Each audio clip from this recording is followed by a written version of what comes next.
Bab 8, di dunia yang asing.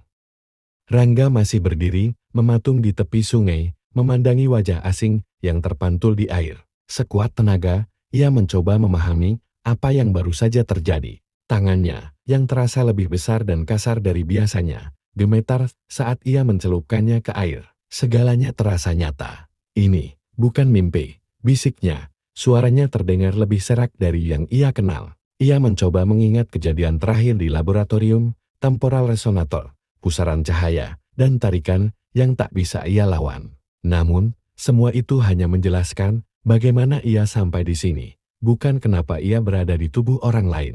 Rangga mengambil napas panjang, berusaha menenangkan diri. Ia mengamati pakaiannya, baju sederhana dari kain kasar dan celana panjang yang dilipat di bagian bawah. Tidak ada sepatu, hanya sandal dari kulit tipis. Kalau ini masa lalu, gumamnya, aku harus mencari tahu kapan dan di mana tepatnya. Penduduk desa yang aneh. Di kejauhan, desa kecil yang tadi ia lihat mulai menggugah rasa ingin tahunya. Rumah-rumah berdinding anyaman bambu dan beratap jerami tampak sederhana, namun kokoh. Beberapa orang terlihat sibuk di sekitar desa, membawa kayu bakar atau mengurus ternak. Rangga melangkah mendekati desa itu dengan hati-hati. Setiap langkah membuatnya sadar bahwa tubuh ini jauh lebih berat dari tubuh aslinya. Rasa lelah segera menyergap, seolah tubuh yang ia tempati tidak terbiasa dengan aktivitas fisik. Ketika ia mendekati gerbang desa, seorang pria tua yang sedang duduk di bawah pohon memperhatikannya. Pria itu mengernyitkan dahi, lalu berdiri dengan langkah goyah. "Kamu lagi, Bagas?" tanya pria itu dengan nada penuh kejengkelan. Bagas. Rangga tertegul, nama itu terdengar asing, tetapi pria itu jelas berbicara padanya. "Beraninya kau kembali ke desa ini setelah apa yang kau lakukan?" seru pria itu, suaranya semakin keras. Sebelum Rangga sempat menjawab, beberapa penduduk desa mulai keluar dari rumah mereka, memandangnya dengan ekspresi yang sama, marah, penuh kebencian, dan tidak percaya. Apa yang sedang terjadi? Pikir Rangga panik. Tuduhan berat. Seorang wanita paruh baya dengan rambut yang digulung rapi maju ke arah Rangga. Ia membawa tongkat kayu di tangannya dan menatapnya tajam.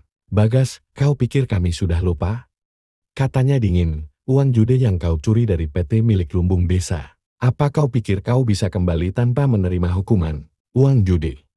Rangga semakin bingung. Ia mencoba menjelaskan, tetapi lidahnya keluh.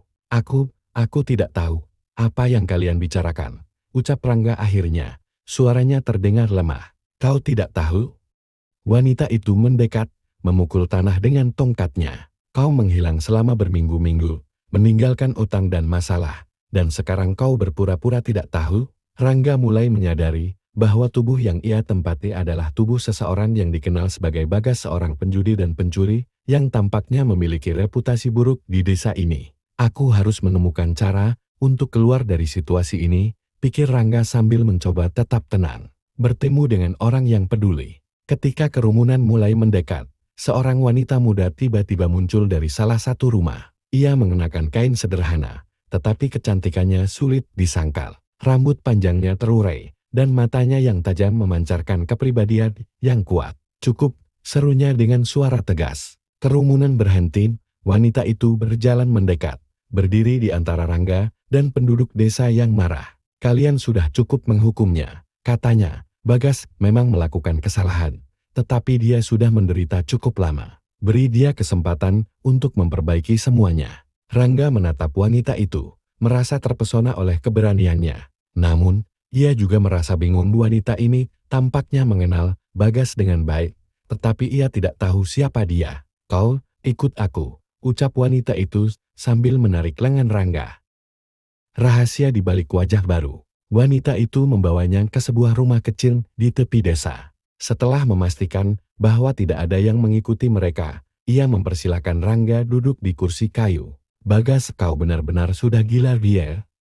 tanyanya dengan nada marah, tetapi ada nada kekhawatiran dalam suaranya. "Aku bukan Bagas," kata Rangga tiba-tiba. Wanita itu mengernyit, lalu tertawa kecil.